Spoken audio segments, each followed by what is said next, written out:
Bonjour à toutes et à tous, c'est Pascal de Neutrality Studies et aujourd'hui, je suis de nouveau accompagné par Jean-Daniel Roux, ancien ambassadeur de la Suisse en Serbie, en Israël et en Turquie.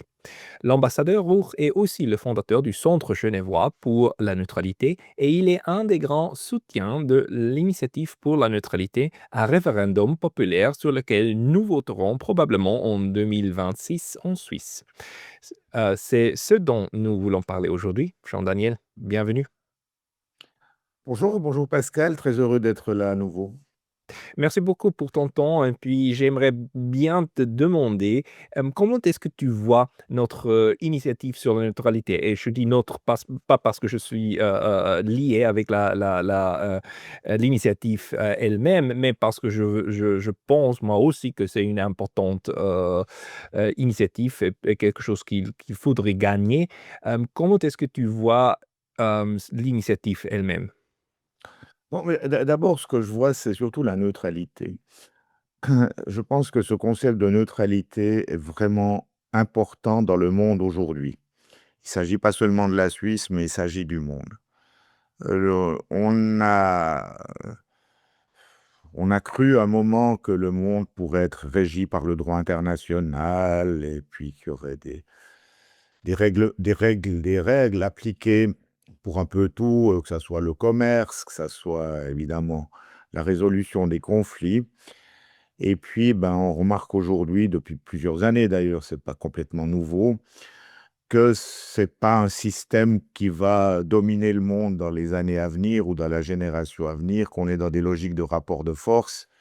Et qui dit logique de rapport de force dit grande puissance qui se partagent les zones d'influence entre elles. Et moi, je pense que pour l'avenir de l'humanité, vu les défis auxquels nous avons à faire face, que ce soit les changements climatiques, que ce soit les défis posés par les nouvelles technologies, y compris l'intelligence artificielle, par une nouvelle course aux armements avec l'émergence de systèmes d'armes extrêmement déstabilisateurs, aussi parce qu'ils sont animés par l'intelligence artificielle. Bref, pour faire face à tous ces défis, on ne peut pas compter sur les grandes puissances qui sont forcément en opposition, en contradiction, avec des intérêts croisés dont les relations sont marquées forcément par de la méfiance. Donc je pense que c'est indispensable pour le monde de demain, mais aussi pour la survie de l'humanité, d'avoir une masse critique de pays indépendants qui ne se réclament d'aucun bloc et qui peuvent avoir une pensée et une action indépendante qui soient soucieuses non pas d'intérêts particuliers, mais du bien collectif de la planète et de l'humanité. Donc pour moi, c'est dans ce cadre-là que se joue le débat sur la neutralité en Suisse.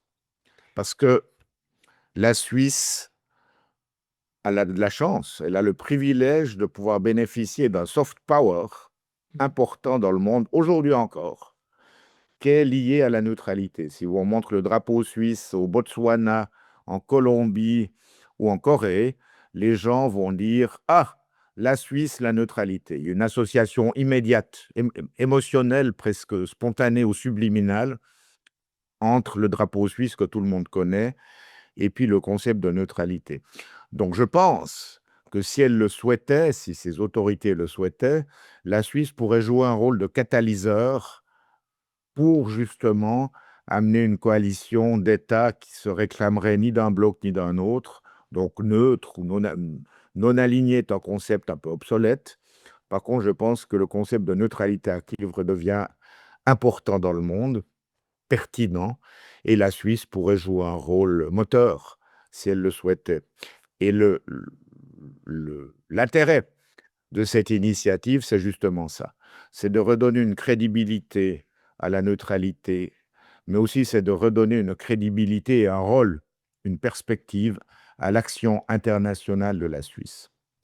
Oui et tu le dis, alors si notre gouvernement le souhaitait, en fait, c'est ce qu'on a vu dans la Suisse, dans notre,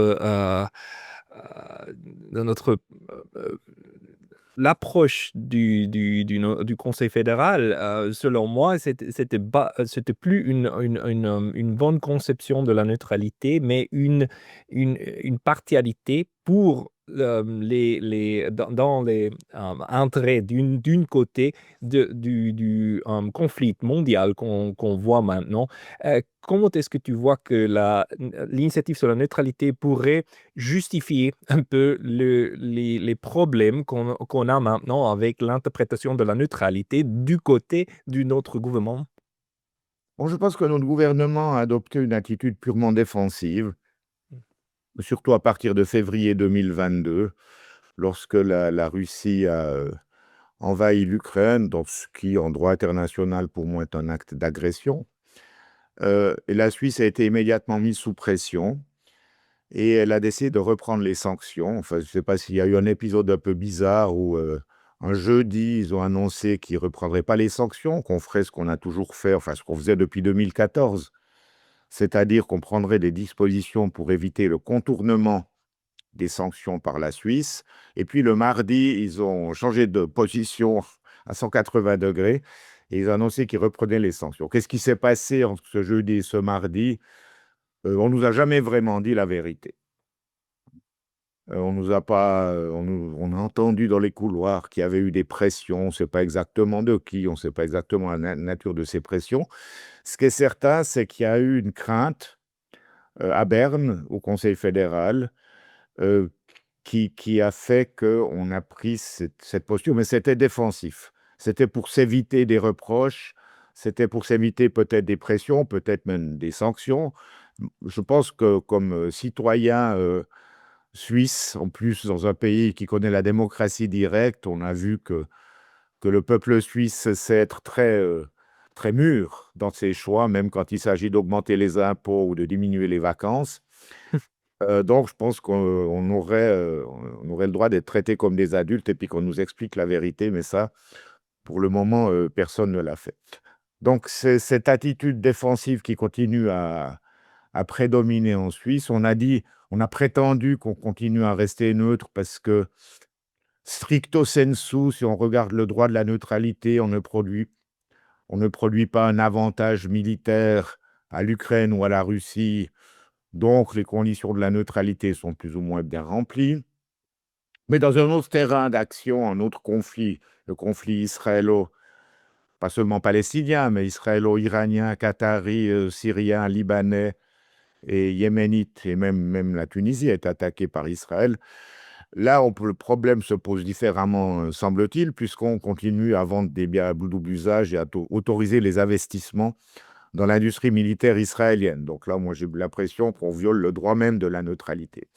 Bref, ce qu'on observe à Berne, c'est un manque de constance, un manque de clarté et surtout un manque d'indépendance dans la formulation d'une analyse de la situation et d'une politique.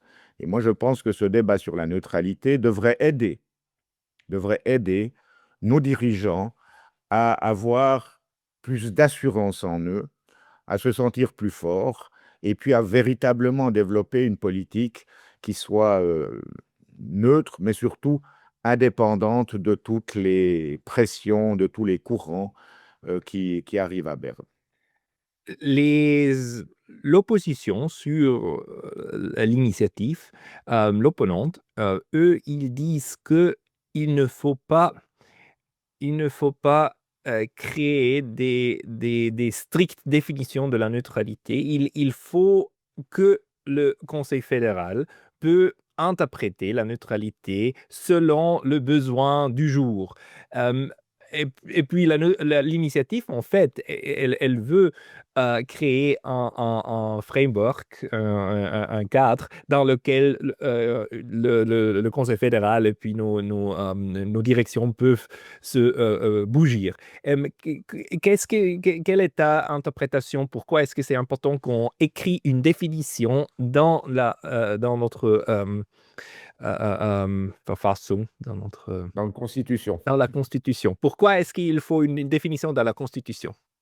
Bon, ben, je crois que la raison de ce débat, c'est que à cause de la politique suivie par le Conseil fédéral, surtout depuis 2022, la crédibilité de la neutralité suisse a été gravement endommagée dans l'espace russe, mais aussi au Moyen-Orient. Donc, le but de cette définition, à mon avis, c'est de renforcer la position du Conseil fédéral et de restreindre sa marge de manœuvre. C'est le résultat, en fait, d'un Conseil fédéral qui a pris des décisions basées justement sur la défensive et sur la faiblesse. Si le Conseil fédéral avait résisté à ces pressions, si le Conseil fédéral était cohérent dans la mise en œuvre de sa politique étrangère, aussi vis-à-vis d'Israël, je pense que la question ne se serait pas posée. Si on avait continué le système d'éviter le contournement des sanctions qu'on avait mis en place depuis 2014. Mais là, le Conseil fédéral est apparu comme faible, comme trahissant un des fondamentaux de l'identité nationale, qui est la neutralité, c'est ce que beaucoup de Suisses ont perçu. Et donc, voilà, c'est le rôle de la démocratie directe et des citoyens de rappeler à ces autorités que le peuple est souverain. Le souverain, c'est le peuple. Et puis, quand ils prennent des décisions qui ne conviennent pas à une partie du peuple, eh ben, il faut restreindre leur marge de manœuvre pour qu'ils restent dans certaines limites. Moi, j'aimerais dire une chose qui me paraît particulièrement importante. Je sais qu'un des arguments des opposants, c'est qu'il ne faut pas restreindre la liberté d'action du Conseil fédéral. Ma perception, c'est plutôt le contraire. C'est que en mettant cette nouvelle disposition dans la Constitution fédérale, qui fixe des limites à ce que le Conseil fédéral peut faire, aux décisions politiques que le Conseil fédéral peut prendre dans certaines circonstances politiques, on le renforce. On renforce sa colonne vertébrale. Si vous avez dans la Constitution fédérale, demain matin, un article qui dit « La Suisse ne prend que des sanctions décidées par le Conseil de sécurité des Nations unies » et qu'après-demain, vous avez l'Union européenne qui vient puis qui dit vous faites partie des démocraties comme nous, vous devez montrer votre solidarité avec les démocraties, donc prenez des sanctions. » Eh bien, le Conseil fédéral pourra dire « Écoutez, au nom de la démocratie, vous ne pouvez pas nous forcer à violer notre Constitution. » Mhm.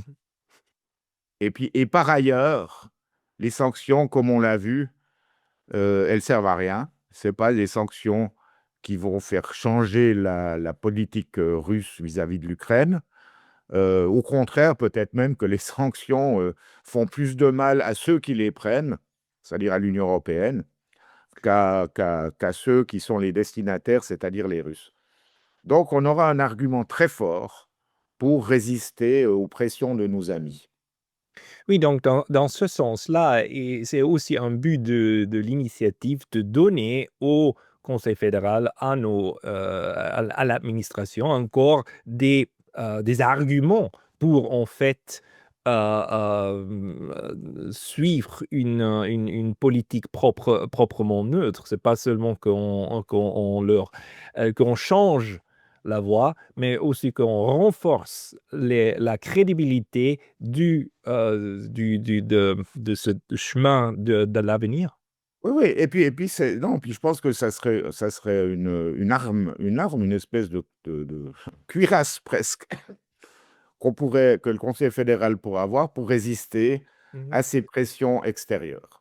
Oui, mais le problème, c'est surtout qu'il y a des gens qui ne veulent pas résister, mais qui aimeraient à suivre l'idéal de l'Union européenne. Et puis, une chose que j'aimerais savoir ton opinion, c'est que les opponents, aussi sur la gauche, et puis moi, je suis un membre de la partie, parti social, des démocrates. Les Parti socialistes en socialiste. français. Le Parti socialiste, je paye chaque année mon membre. Et puis, ça me fait ça me fait mal qu'il y a des gens dans la PS qui appellent l'initiative une initiative pro-Putin, pro-Poutine, avec l'idée que ça pourrait supporter les Russes si on ne prend pas des sanctions contre les malfaisants.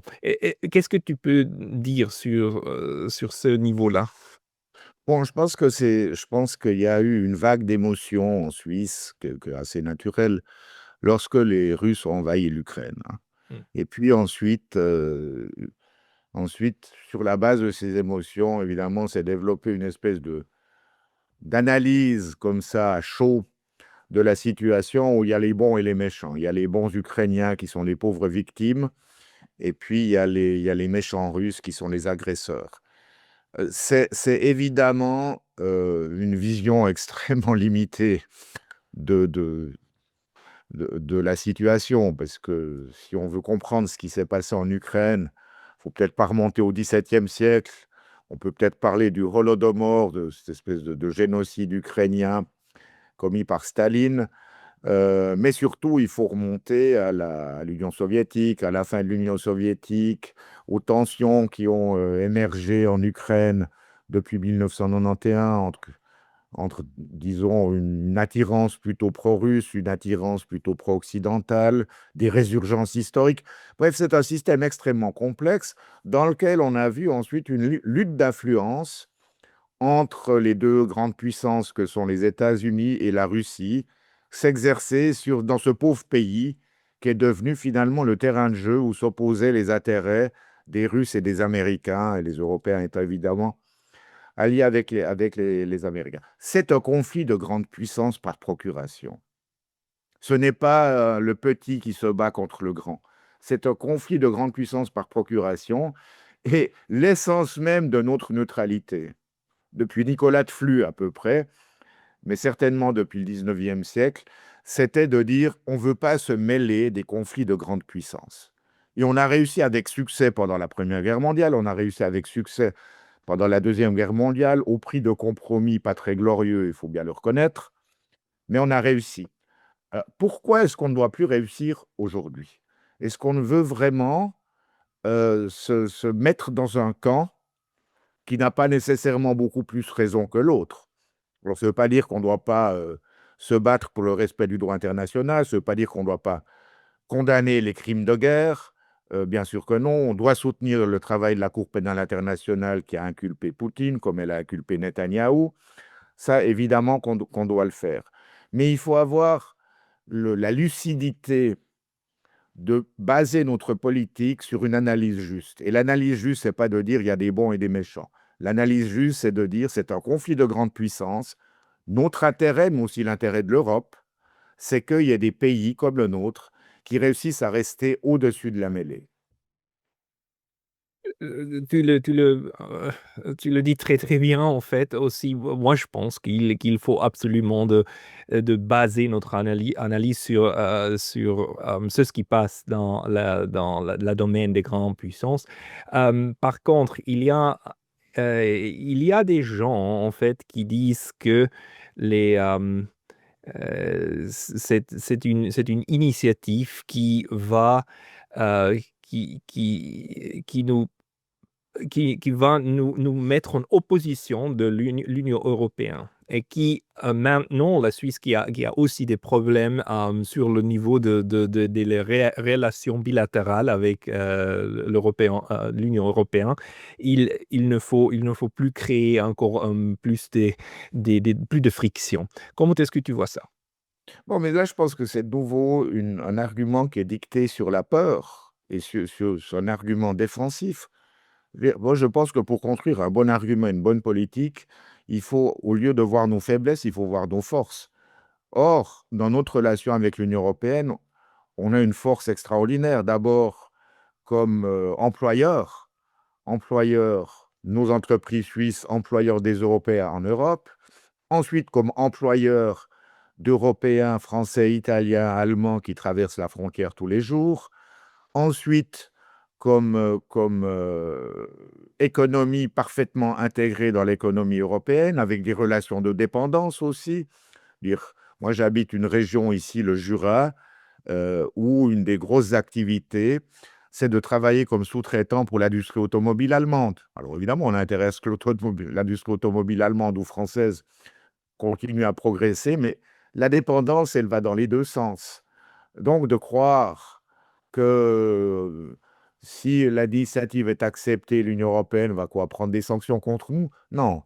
La clé des relations avec l'Union européenne, c'est les bilatérales, c'est le nouveau paquet d'accords.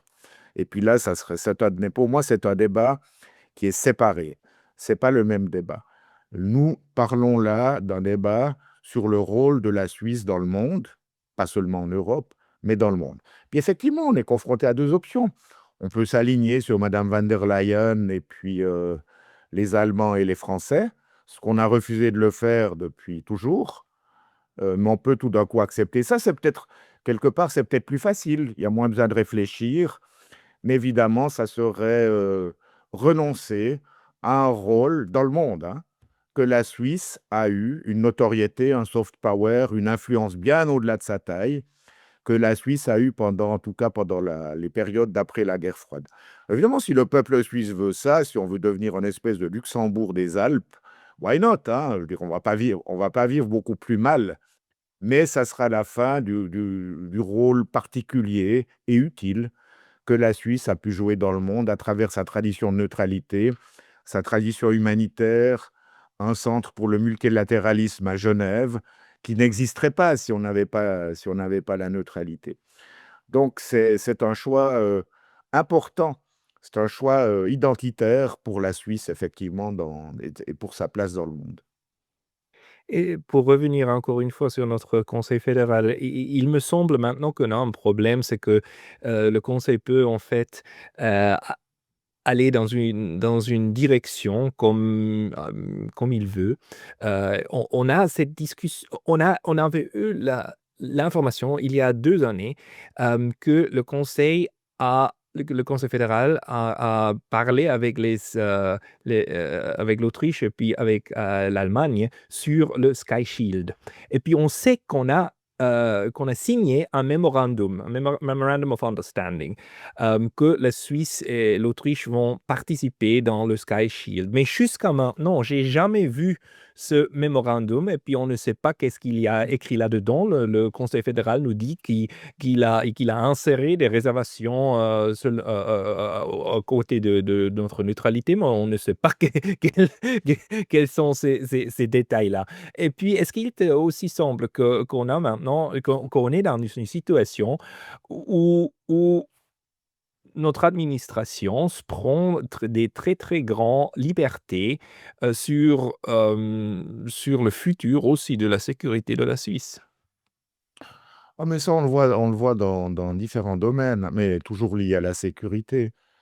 Euh, Évidemment, donc là, tu mentionnes un exemple, mais parlons de toute la coopération militaire qu'il y a avec l'OTAN.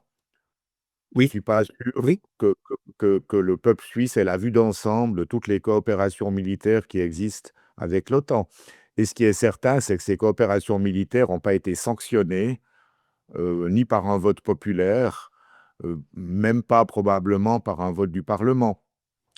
Donc, il y a vraiment un déficit de démocratie dans la construction et la mise en œuvre de nos politiques de sécurité. C'est la même chose avec Israël. Il y a un organe de presse, un magazine en ligne alémanique qui s'appelle République, qui a publié un article la semaine dernière qui s'appelle Est-ce que vraiment il n'y a pas de coopération militaire entre la Suisse et Israël? Mmh. Et ils ont fait une recherche remarquable, parce que personne ne nous a jamais dit ça, enfin, le gouvernement n'informe pas là-dessus, le gouvernement prend ses décisions sans consultation de la population ou même plus souvent du Parlement. Et le résultat des courses, c'est qu'il y a une coopération militaire extrêmement étroite. Et puis, il y a toutes sortes d'exemples.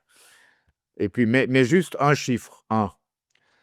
Ils ont obtenu du département de la Défense l'information sur le nombre de visites officielles suisses, donc de militaires suisses, d'employés du département militaire suisse en Israël au cours des 12 dernières années.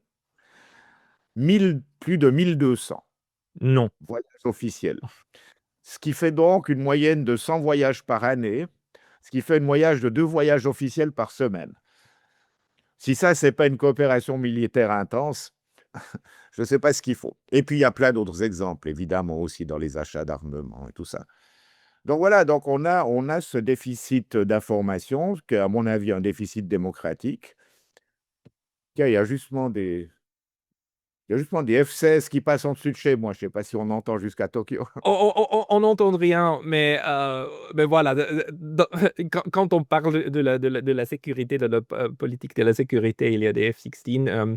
C'est aussi un des problèmes, n'est-ce pas, quand maintenant on pense, lors de notre administration, on le voit dans le ministère de la Défense, la, la coopération, on la pense seulement dans le cadre de l'OTAN et de la Union européenne. La coopération n'est plus penser, ne plus imaginer euh, ailleurs aussi avec des autres puissances. Alors, selon moi, c'est un grand problème qu'on maintenant conceptualise la sécurité suisse seulement avec des partenaires d'une côté. Alors, c'était des F-18, hein, j'ai dit F-16, Ah, évidemment, je me suis trompé, c'est évidemment des F-18 en Suisse. on ne compte plus. Bon, alors, euh, bon, je pense pas qu'on va développer une coopération militaire avec la Russie. D'ailleurs, ça serait une violation de la neutralité, comme on viole notre neutralité avec Israël. Moi, ce que je pense qui serait dans notre intérêt, c'est quand même d'essayer de maintenir des capacités propres, en tout cas dans certains domaines, donc des capacités industrielles dans le domaine militaire.